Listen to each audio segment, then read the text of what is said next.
बिस्मिल्लाहिर्रहमानिर्रहीम। अस्सलामुअलैकुम dear 10th class के स्टूडेंट आज के लेक्चर में हम लोग एक्सरसाइज 1.2 करेंगे मैथमेटिक्स की। जो लास्ट लेक्चर था उसमें हमने एक्सरसाइज 1.2 का क्वेश्चन नंबर 5 कर लिया था, तो आज हम क्वेश्चन नंबर 6 करेंगे। स्टूडेंट आपसे गुजारिश की जाती है कि मेरे चैनल को सब्सक्राइब करें, बेल आइकन को क्लिक करें, वीडियो को लाइक करें, शेयर करें, कमेंट्स करें। Thank you very much. Student आज का हमारे पास जो मेन टॉपिक है वो है geometrical representation of complex number, जो कि इस एक्सरसाइज का जो टॉपिक बनता है वो 7th टॉपिक बनता है। 7 से ऊपर जो टॉपिक है 1 से लेकर 6 तक, ये टॉपिक हम लास्ट लेक्चर्स में कंप्लीट कर चुके हैं। तो आज हम जो 7th टॉपिक और जो 8th टॉपिक है वो पढ़ेंगे। तो 7th टॉपिक हमारे पास क्या है, geometrical representation of complex number है, और 8th टॉपिक हमारे पास क्या है, geometrical representation of algebraic operation on complex number है। तो अलजेब्रिक ऑपरेशन स्टूडेंट कहते हैं प्लस को, माइनस को, मल्टीप्लिकेशन को और डिवीजन को। तो आइए देखते हैं कि हमारे पास जो 7th टॉपिक है geometrical representation of complex number, यानी किसी कॉम्प्लेक्स नंबर को ज्योमेट्रिकली कैसे रिप्रेजेंट किया जाता है, ये हमने आज देखना है। तो याद रखें स्टूडेंट, किसी भी कॉम्प्लेक्स नंबर को ज्योमेट्रिकली रिप्रेजेंट करने के लिए हम यानी जब किसी कॉम्प्लेक्स नंबर को एक्स वाई प्लेन के ऊपर रिप्रेजेंट करते हैं तो this is called geometrical representation of a complex number. अब किसी कॉम्प्लेक्स नंबर को एक्स वाई प्लेन के ऊपर कैसे रिप्रेजेंट किया जाएगा, तो इसके लिए पहले हमें जरा कॉम्प्लेक्स नंबर को समझना होगा, जो कि मैंने लास्ट लेक्चर्स में भी बताया कॉम्प्लेक्स नंबर क्या होते हैं। तो उसको थोड़ा सा रिवाइज करेंगे और फिर उसके बाद एक्स वाई प्लेन के ऊपर कॉम्प्लेक्स नंबर को ड्रा करेंगे। स्टूडेंट किसी भी कॉम्प्लेक्स नंबर की जो स्टैंडर्ड फॉर्म होती है वो क्या होती है, a प्लस आयोटा b होती है, यानी z इज इक्वल टू क्या है, a प्लस आयोटा b है। इस कॉम्प्लेक्स नंबर के अंदर दो पार्ट्स होते हैं, एक पार्ट a है यानी जो आयोटा के बगैर होता है, दूसरा b है जो जिसके साथ आयोटा मल्टीप्लाई हो रहा है। जो पार्ट a है यानी जो first part of complex number, यानी यहाँ पर जो a है, this is called real part of z, यानी इस कॉम्प्लेक्स नंबर को हमने क्या z से रिप्रेजेंट किया है, तो इसलिए हम यहाँ पे कहेंगे रियल पार्ट ऑफ z कहेंगे। इसको शॉर्ट फॉर्म में हम क्या लिखते हैं, आर ई लिख के ब्रैकेट में क्या लिखते हैं, z लिखते हैं। और जो सेकंड पार्ट है b, जिसके साथ आयोटा मल्टीप्लाई हो रहा है, this is called imaginary part of z।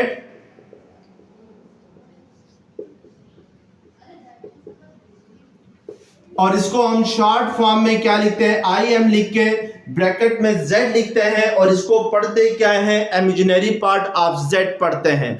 अब स्टूडेंट जब भी किसी कॉम्प्लेक्स नंबर को एक्स वाई प्लेन के ऊपर ड्रॉ किया जाएगा तो फिर हमेशा याद रखें कि जो एक्स एक्सिस होगा यानी जो रियल पार्ट ऑफ z होगा उसको एक्स एक्सिस के अलोंग लिया जाएगा, और जो इमेजिनरी पार्ट ऑफ z होगा उसको वाई एक्सिस के अलोंग लिया जाएगा। आपने इससे पहले छोटी क्लासों में एक्स वाई प्लेन पढ़ा हुआ है कि एक्स वाई प्लेन क्या होती है, कि जब भी हम दो म्यूचुअली परपेंडिकुलर लाइंस ड्रॉ करें और जो हॉरिजॉन्टल लाइन है इसको हम क्या कहते हैं, एक्स एक्सिस कहते हैं, और जो वर्टिकल लाइन है इसको हम क्या कहते हैं, वाई एक्सिस कहते हैं। और जहां पर ये दोनों म्यूचुअली परपेंडिकुलर लाइंस एक दूसरे को इंटरसेक्ट करती हैं, इस पॉइंट को हम क्या कहते हैं, ओरिजिन कहते हैं। अब यहाँ पर आपको मालूम है कि जो एक्स एक्सिस है वो ओरिजिन से राइट साइड पे पॉजिटिव होता है और लेफ्ट साइड पे क्या होता है, नेगेटिव होता है। वाई एक्सिस यानी जो वर्टिकल लाइन है, this is positive onward from origin and negative downward from origin, यानी वाई एक्सिस जो होता है वो ओरिजिन से अपवर्ड पॉजिटिव होती है और डाउनवर्ड क्या होती है, नेगेटिव होती है। अब हमने स्टूडेंट इस कॉम्प्लेक्स नंबर को, जिसको हमने a प्लस आयोटा b लिखा हुआ है, इसको इस एक्स वाई प्लेन के ऊपर ड्रा करना है। तो पहले याद रखें कि कॉम्प्लेक्स नंबर को a प्लस आयोटा b की फॉर्म में भी लिख सकते हैं, और अगर इसको मैं ऑर्डर्ड पेयर की फॉर्म में लिखूं तो इस तरीके से भी लिख सकता हूं, यानी ऑर्डर्ड पेयर का फर्स्ट एलिमेंट जो होगा वो रियल पार्ट होगा, और ऑर्डर्ड पेयर का सेकंड एलिमेंट क्या होगा, इमेजिनरी पार्ट होगा। लेट्स सपोज स्टूडेंट मैं इस complex number a plus iota b को इस एक्स वाई प्लेन के ऊपर ड्रा करूं तो a मुझे जो रियल पार्ट ऑफ z है इसको एक्स एक्सिस के ऊपर ड्रा करना होगा। लेट्स सपोज मैं यहां पर एक्स एक्सिस के ऊपर इस पॉइंट को a कह देता हूं और जो इमेजिनरी पार्ट ऑफ z है जो कि जहां पर क्या है b है इसको y एक्सिस के ऊपर ड्रा करना होगा। लेट्स सपोज मैं इस पॉइंट को क्या कह देता हूं, y एक्सिस के इस पॉइंट को मैं b कह देता हूं। तो अब आपने a प्लस आयोटा b को आइडेंटिफाई करना है कि a प्लस आयोटा b कहां पर होगा।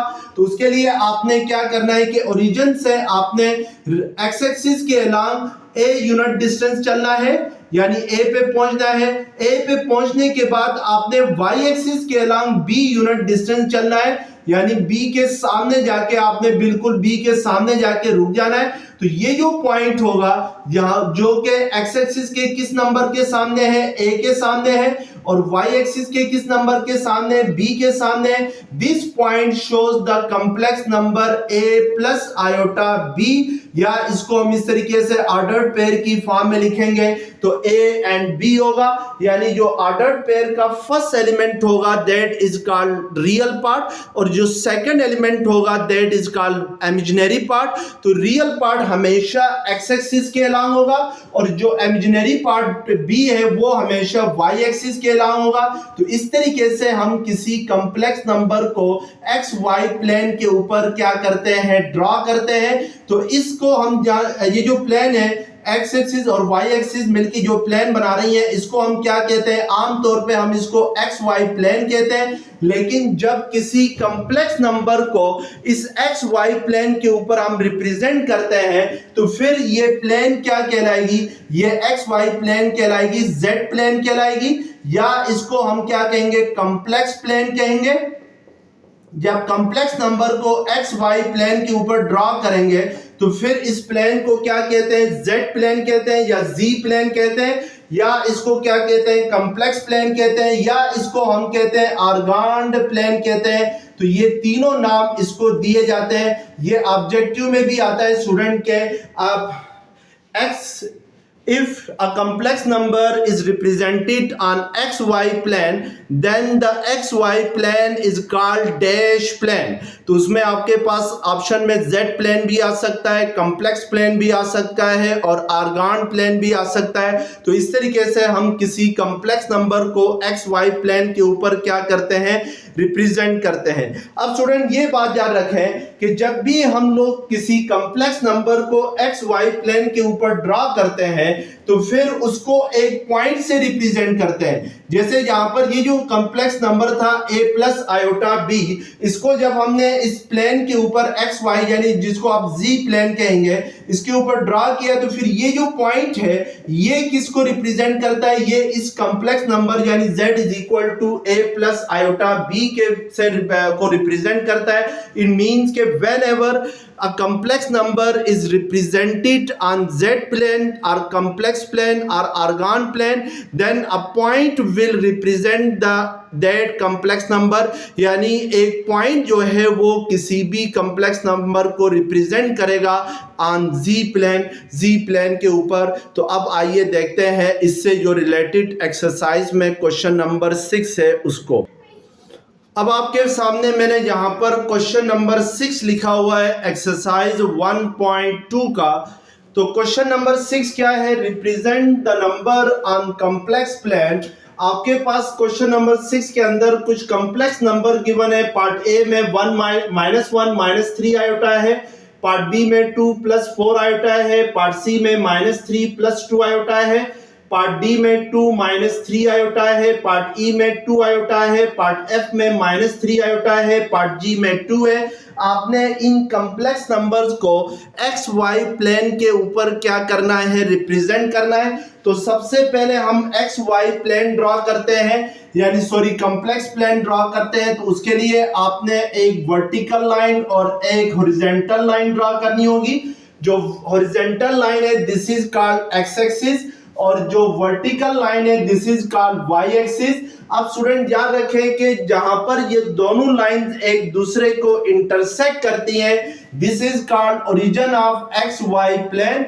और ओरिजिन के ऊपर एक्स भी 0 होता है, वाई भी क्या होता है, 0 होता है। ओरिजिन से राइट साइड पे x क्या होता है, पॉजिटिव होता है, जैसे 1 2 3 4 5 6 एंड सो ऑन। ओरिजिन के लेफ्ट साइड पे x एक्सिस क्या होता है, नेगेटिव होता है, जैसे -1 -2 -3 -4 एंड सो ऑन।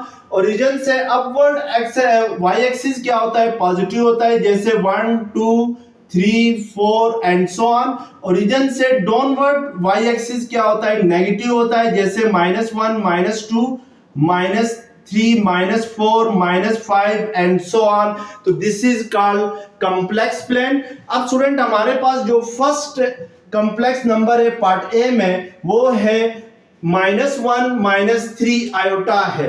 तो इट मींस के इस कॉम्प्लेक्स नंबर को मैं इस तरीके से भी लिख सकता हूं, ऑर्डर पेयर की फॉर्म में -1 -3। इसमें जो रियल पार्ट है वो आपके पास क्या है, रियल पार्ट ऑफ z। अगर मैं इस कॉम्प्लेक्स नंबर को z से रिप्रेजेंट करूं तो दैट इज -1, और इमेजिनरी पार्ट ऑफ z इसमें क्या है, -3 है।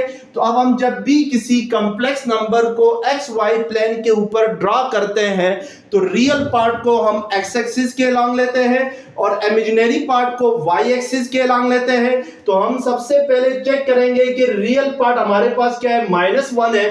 तो हम देखेंगे कि एक्स एक्सिस के ऊपर -1 कहां पर है, तो यहां पर ये आपके पास एक्स एक्सिस के ऊपर -1 है, इस पॉइंट को नोट करेंगे।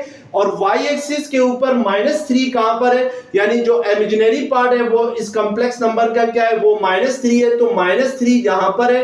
अब हम क्या करेंगे कि -1 के बिल्कुल नीचे -3 के सामने वाला जो पॉइंट होगा that is the complex number -1 and -3। यानी आप x एक्सिस के अलोंग कितने यूनिट डिस्टेंस चले, -1 यूनिट डिस्टेंस चले, y एक्सिस के अलोंग डाउनवर्ड कितने यूनिट डिस्टेंस चले, 3 यूनिट डिस्टेंस चले। तो आप कहां पर पहुंच जाएंगे, इस पॉइंट के ऊपर पहुंच जाएंगे, जो कि x एक्सिस के अपोजिट, इसका x एक्सिस के अपोजिट इसका कौन सा नंबर आ रहा है, -1 आ रहा है। y एक्सिस के अपोजिट कौन सा नंबर आ रहा है, -3 आ रहा है। तो ये जो आपके पास नंबर होगा that is complex number on X Y plane, और इसको हम कहेंगे ज्योमेट्रिकल रिप्रेजेंटेशन ऑफ -1 -3 आयोटा। इसी तरीके से स्टूडेंट पार्ट बी में जो हमारे पास नंबर है वो है 2 + 4 आयोटा है। तो इट मींस के इसका जो रियल पार्ट है वो 2 है, इमेजिनरी पार्ट जो है वो क्या है, 4 है। तो हम क्या करेंगे कि एक्स एक्सिस के ऊपर देखेंगे कि 2 कहां पर है, तो हमें नजर आ रहा है 2 यहां पर है, और वाई एक्सिस पे 4 कहां पर है, तो 4 यहां पर है। हमने इस 2 के बिल्कुल ऊपर आपने स्केल के जरिए इसको क्या करना है, ड्रॉ करना है। स्केल रख के 2 के बिल्कुल ऊपर 4 के सामने वाला पॉइंट आपने नोट करना है। तो ये जो पॉइंट होगा this is the complex number 2 + 4 iota होगा। तो this is the geometrical representation of complex number 2 + 4 iota. Part C में स्टूडेंट आपके पास है -3 + 2 आयोटा है। तो अब इस मीन्स के जहां पर जो रियल पार्ट है वो क्या है, आपके पास -3 है, जो इमेजिनरी पार्ट है वो क्या है, +2 है। तो हम चेक करेंगे कि एक्स एक्सिस के ऊपर -3 कहां पर आ रहा है, तो आपको नजर आ रहा है कि एक्स एक्सिस पे -3 यहां पर है, और वाई एक्सिस के ऊपर 2 कहां पर है, तो 2 यहां पर आपके सामने नजर आ रहा है। तो इस -3 के बिल्कुल ऊपर 2 के सामने वाला पॉइंट आपने नोट करना है। यही पॉइंट क्या होगा, -3 एंड 2 होगा, यानी -3 + 2 आयोटा होगा। तो इस तरीके से हम इसको रिप्रेजेंट करेंगे कॉम्प्लेक्स प्लेन के ऊपर। जो पार्ट डी में आपके पास कॉम्प्लेक्स नंबर आ रहा है वो है 2 - 3 आयोटा है, यानी इसमें जो रियल पार्ट है वो 2 है और इमेजिनरी पार्ट जो है वो -3 है। तो अब आपने यहां पर चेक करना है एक्स एक्सिस के ऊपर 2, और यानी एक्स एक्सिस के ऊपर 2 यहां पर आ रहा है, और वाई यानी जो इमेजिनरी पार्ट है वो -3 है। तो -3 कहां पर है, वाई एक्सिस के ऊपर यहां पर है। तो इस 2 के नीचे -3 के सामने वाला जो पॉइंट होगा that is the number 2 - 3 iota होगा। इसी तरीके से पार्ट ई में जो आपके पास कॉम्प्लेक्स नंबर है वो आपके पास क्या है, 2 आयोटा है। तो 2 आयोटा अगर हो तो स्टूडेंट इसको कंप्लीट फॉर्म में यानी स्टैंडर्ड फॉर्म में लिखें तो ये 0 + 2 आयोटा है। इट मींस कि जो रियल पार्ट है वो 0 है और इमेजिनरी पार्ट जो है वो क्या है, 2 है। अब सबसे पहले हम चेक करेंगे कि रियल पार्ट हमारे पास क्या है, 0 है। तो हमें पता है कि जो y एक्सिस होता है इसके ऊपर हमेशा x क्या होता है, 0 होता है, और x एक्सिस के ऊपर y क्या होता है, हमेशा 0 होता है। अब हम चेक करेंगे कि x एक्सिस पे 0 कहां पर है, तो ओरिजिन के ऊपर x क्या होता है, 0 होता है। इस ओरिजिन से ऊपर भी x 0 है, नीचे भी x 0 है, और y आपके पास क्या है, 2 है। तो इट मींस के 0 के ऊपर 2, यहां पर y एक्सिस 2 होगा, ये इस पॉइंट पे x 0 है और y क्या है आपके पास, 2 है। तो that is the complex number on complex plane, यानी ये पॉइंट जो है 2 ही, यही पॉइंट y एक्सिस के ऊपर जहां पर 2 है यही पॉइंट है जो इस कॉम्प्लेक्स नंबर 2 आयोटा या 0 एंड 2 को क्या करता है, रिप्रेजेंट करता है। इसी तरीके से -3 आयोटा है, तो -3 आयोटा मींस के जो रियल पार्ट है वो 0 है, जो इमेजिनरी पार्ट है वो -3 है। तो यहां पर ये वाला जो पॉइंट होगा यही पॉइंट किसको रिप्रेजेंट करेगा, इस कॉम्प्लेक्स नंबर -3 आयोटा को रिप्रेजेंट करेगा। इसी तरीके से पार्ट जी में जस्ट 2 है, तो अब स्टूडेंट यहाँ पे जो इमेजिनरी पार्ट होगा वो 0 होगा, यानी 2 को हम लिख सकते हैं स्टैंडर्ड फॉर्म में, अगर लिखे 2 + 0 आयोटा लिख सकते हैं, या ऑर्डर्ड पेयर में इसको 2 and 0 लिख सकते हैं जस्ट 2 को। तो इट मींस के x 2 है, y क्या है, 0 है। तो हमें पता है कि x एक्सिस के ऊपर y हमेशा क्या होता है, 0 होता है। तो हम चेक करेंगे कि x 2 कहां पर है, तो यहां पर नजर आ रहा है आपको, ये जो पॉइंट होगा इसके ऊपर x 2 है और y क्या है, 0 है, यानी ये 2 आयोटा को 2 + 0 आयोटा या जस्ट 2 को रिप्रेजेंट करता है, यानी 0 आयोटा है तो इसको लिखते भी नहीं है। तो this is the representation of complex number. अब स्टूडेंट यहां से कुछ आप रिजल्ट डिड्यूस करते हैं, और ये जो आपके पास कंसेप्ट है ये आपके ऑब्जेक्टिव में भी आते हैं।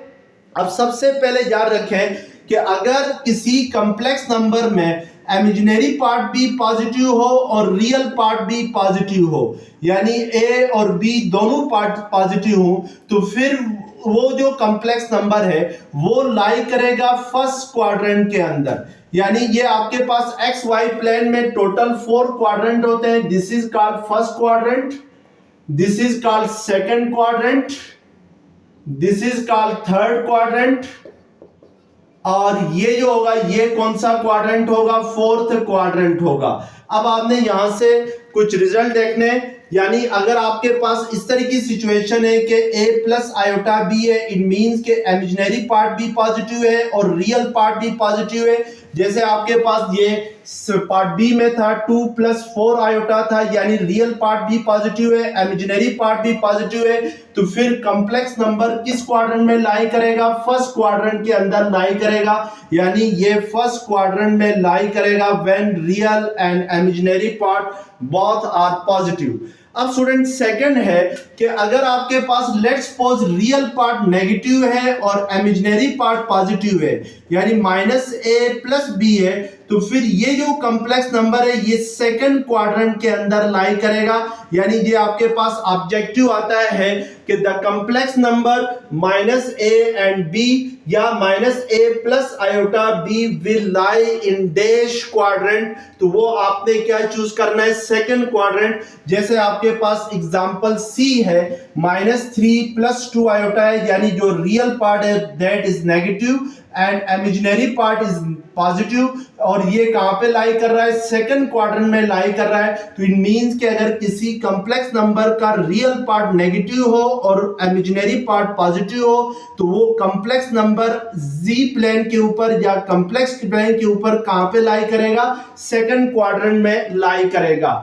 इसी तरीके से नेक्स्ट आपने ये नोट याद रखना है कि अगर किसी कॉम्प्लेक्स नंबर का रियल पार्ट भी नेगेटिव है और इमेजिनरी पार्ट भी नेगेटिव है, यानी रियल पार्ट भी नेगेटिव आ रहा है, इमेजिनरी पार्ट भी नेगेटिव आ रहा है, तो फिर ये जो कॉम्प्लेक्स नंबर है ये लाई करेगा इन थर्ड क्वाड्रेंट।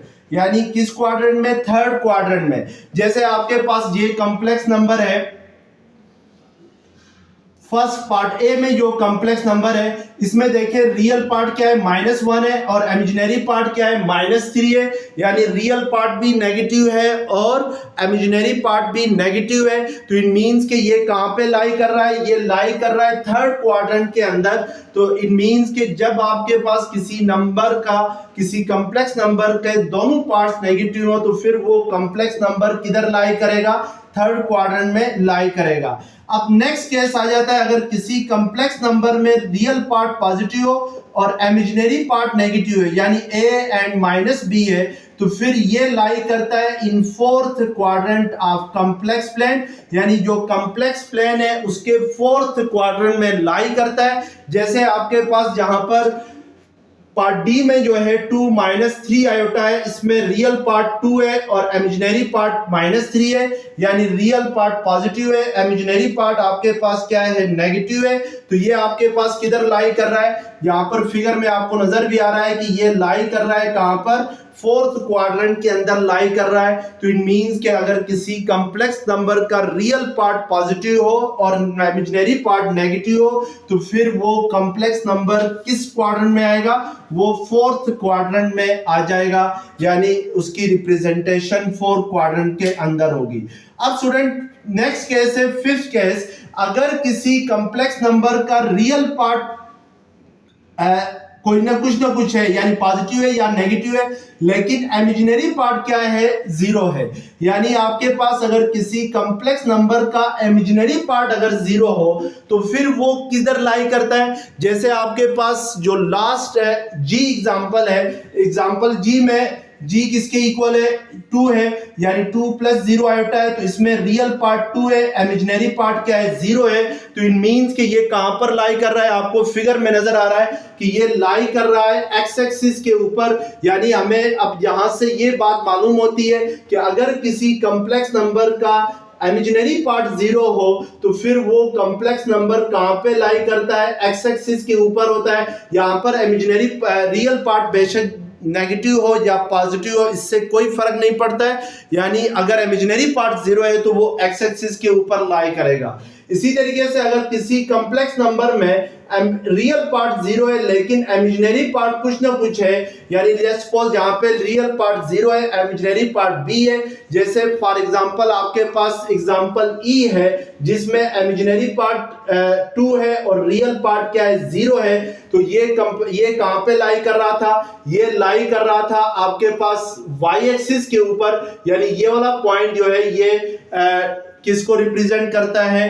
2 आयोटा को रिप्रेजेंट करता है। तो इट मींस के फिर अगर इमेजिनरी पार्ट कुछ ना कुछ हो, रियल पार्ट किसी कॉम्प्लेक्स का अगर 0 हो तो वो नंबर फिर कहां पे लाई करता है? वो कॉम्प्लेक्स नंबर लाई करता है y एक्सिस के ऊपर। अब स्टूडेंट ये याद रख लें कि अगर किसी कॉम्प्लेक्स नंबर के दोनों पार्ट 0 हो, यानी इमेजिनरी पार्ट भी 0 हो और रियल पार्ट भी 0 हो, तो फिर वो कॉम्प्लेक्स नंबर लाई करेगा ओरिजिन के ऊपर। ओरिजिन पे x भी 0 होता है और y भी क्या होता है? 0 होता है। यानी रियल पार्ट भी 0 होता है और इमेजिनरी पार्ट भी 0 होता है। तो इस सूरत में जो कॉम्प्लेक्स नंबर है वो कहां पे लाई करता है? ओरिजिन ऑफ कॉम्प्लेक्स प्लेन के ऊपर वो लाई करता है। तो ये आपके पास ऑब्जेक्टिव के डिफरेंट केसेस थे, इनको आपने याद रखना।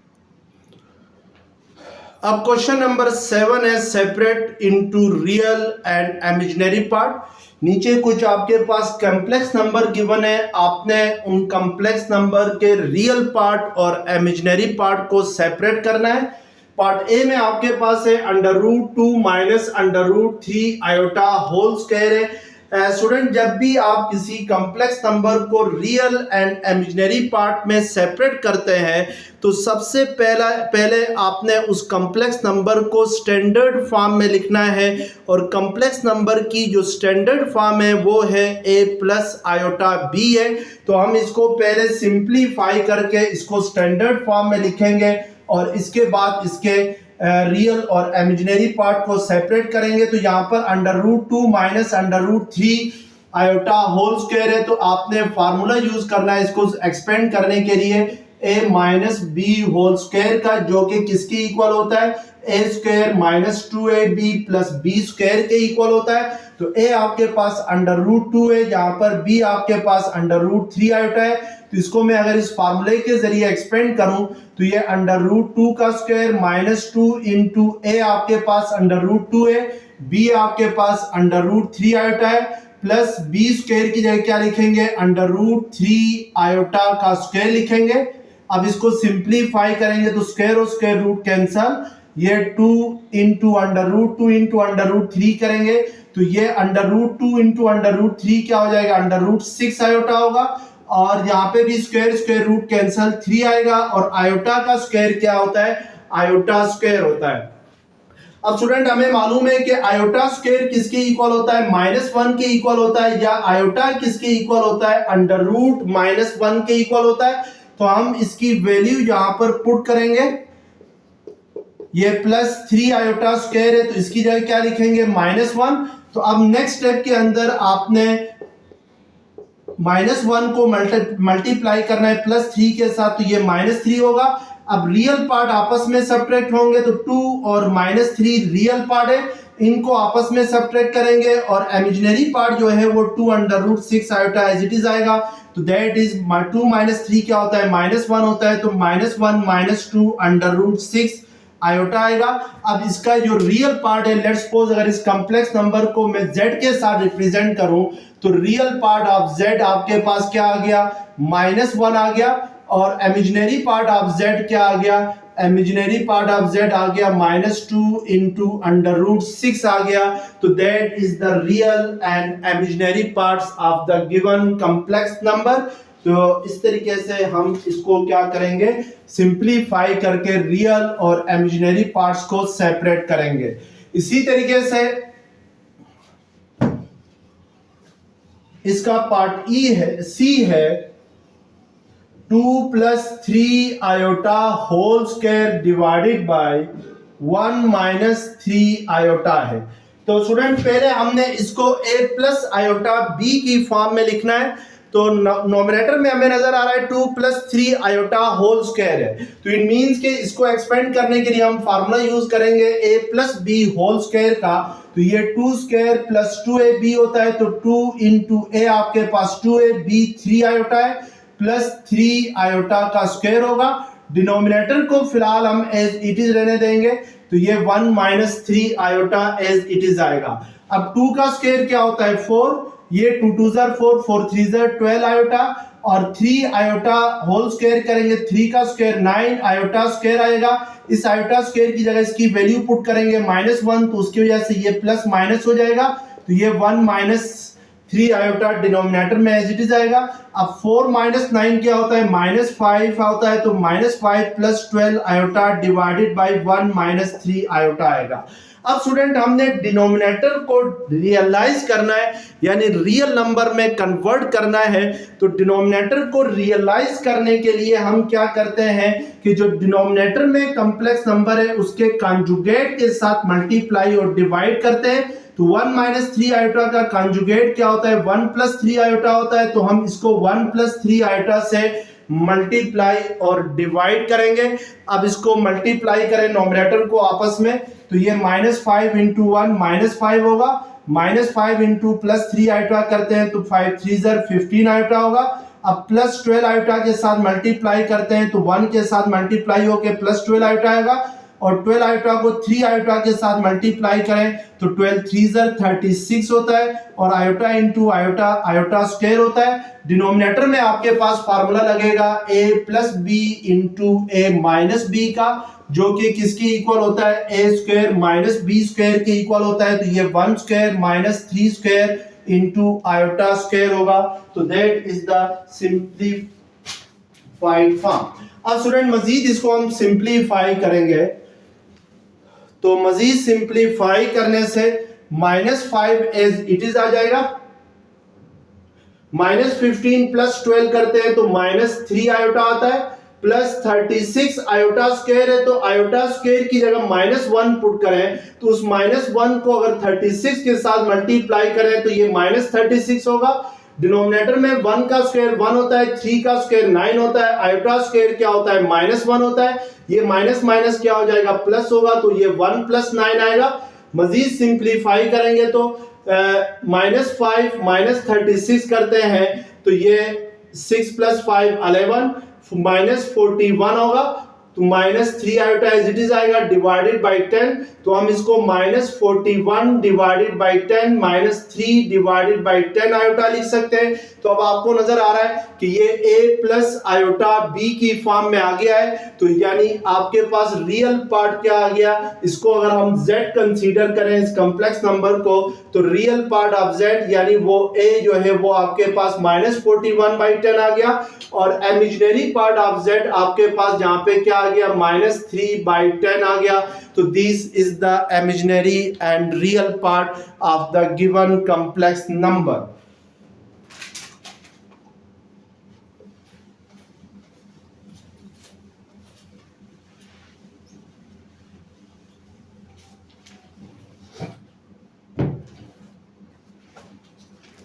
इसी तरीके से इसका पार्ट डी भी देखना है। पार्ट डी है 1/2 प्लस √3/2 आयोटा होल स्क्वायर है, यानी आपने इसका रियल पार्ट और इमेजिनरी पार्ट को सेपरेट करना है। तो सबसे पहले हम इसको सिंप्लीफाई करेंगे, तो डिनोमिनेटर में 2 सेम है, यानी फर्स्ट रियल पार्ट के भी डिनोमिनेटर में 2 है, इधर भी 2 है, यानी स्क्वायर के अंदर जो एक्सप्रेशन है उसकी बात कर रहा हूं। तो ये इसको हम इस तरीके से भी लिख सकते हैं, यानी एलसीएम की फॉर्म में ले लोगे तो डिनोमिनेटर सेम है तो एलसीएम 2 ही रहेगा। अब स्टूडेंट नोमिनेटर को अलग से एक्सपेंड करते हैं, डिनोमिनेटर का स्क्वायर अलग से लेते हैं, तो 1 + √3 आयोटा को अगर a + b होल स्क्वायर से एक्सपेंड करें तो ये आपके पास 1 का स्क्वायर +2 × 1 × √3 आयोटा प्लस √3 आयोटा का स्क्वायर आएगा। डिनोमिनेटर में 2 है तो 2 का स्क्वायर क्या होता है 4, तो 1 का स्क्वायर 1 होता है, ये 2 √3 आयोटा प्लस 3 × आयोटा स्क्वायर होगा। डिनोमिनेटर आपके पास 4 ही आएगा, आयोटा स्क्वायर की जगह अगर आप -1 पुट करेंगे तो ये -3 होगा। अब 1 - 3 क्या होता है, 1 - 3 इक्वल होता है -2 के, और +2 × √3 आयोटा सेम इसी तरह आएगा, और डिनोमिनेटर में 4 एज इट इज रहेगा। इसको हम सेपरेटली भी लिख सकते हैं, -2/4 +2 × √3 आयोटा बाई 4, तो 2 2 4 तो ये 1/2 होगा, और 2 2 4 तो ये √3/2 आयोटा आ जाएगा। तो इस मीन्स कि जो रियल पार्ट ऑफ z है वो आपके पास -1/2 आ गया, और इमेजिनरी पार्ट ऑफ z क्या आ गया √3/2 आ गया।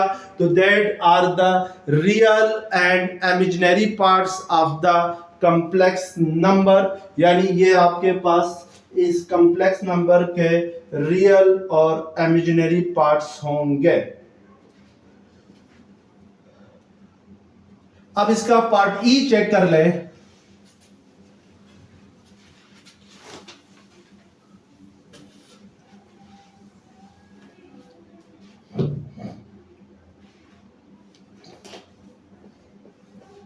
पार्ट ई है 1 - iota divided by iota square है। तो पहले हम इसको सिंप्लीफाई करते हैं, इसको लेट करते हैं z के इक्वल, तो 1 - iota divided by iota square क्या होता है -1 होता है। अगर जब minus plus divided by minus minus होता है तो इसको हम माइनस ब्रैकेट में 1 - आयोटा भी लिख सकते हैं, तो ये -1 प्लस आयोटा होगा। तो इट मींस कि this is in standard form, तो रियल पार्ट ऑफ z क्या होगा -1 होगा, और इमेजिनरी पार्ट ऑफ z यहाँ पे क्या होगा वो +1 होगा, यानी आयोटा का कोफिशिएंट कुछ भी नहीं हो तो क्या होता है 1 होता है। जैसे आपके पास स्टैंडर्ड फॉर्म होती है a + आयोटा b होता है, तो b की जगह जहां पे क्या है 1 है, तो इट मींस कि इसका इमेजिनरी पार्ट क्या होगा वो 1 होगा, और रियल पार्ट क्या होगा वो -1 होगा। इसी तरीके से पार्ट जी है इसका,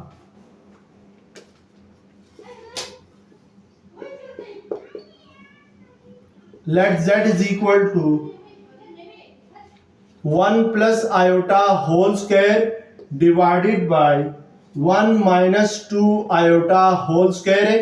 तो पहले हम स्क्वायर को एक्सपेंड करेंगे, फिर फ्रैक्शन को सिंप्लीफाई करेंगे। तो ये 1 plus 2 iota plus iota square आएगा। डिनोमिनेटर में 1 माइनस 2 आयोटा होल स्क्वायर को a minus B whole square के फार्मूले के साथ एक्सपेंड करते हैं। 1 का स्क्वायर 1 माइनस 2 इंटू a 1 है, b 2 आयोटा है, प्लस 2 का स्क्वायर इंटू आयोटा का स्क्वायर आएगा।